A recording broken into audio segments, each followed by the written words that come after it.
Right Bandara ඉංජිනේරියෙන් Kirindiwela. ඔයාලා දකිනවා මේ සුමෝ 80ට මැෂින් එක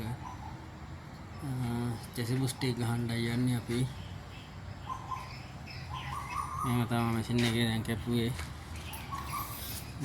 ඔයාලට මම කියලා දෙන්න යන්නේ කොහොමද නිවැරදිව චැසි බුස් ගහන ක්‍රමය.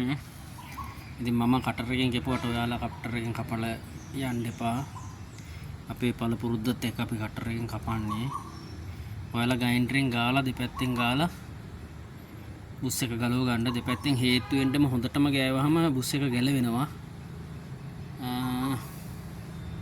ඊට පස්සේ ඒ දාරට කියලා කෑල්ලක් හදලා තියලා ගහන්න. බුස් එක දෙපැත්තෙම හැබැයි හොඳට ගාන්න. ඇතුළට නෙරෙන්න.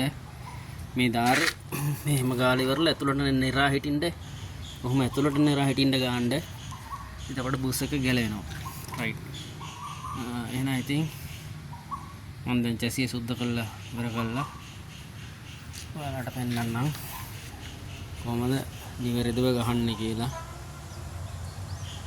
ජය වේවා.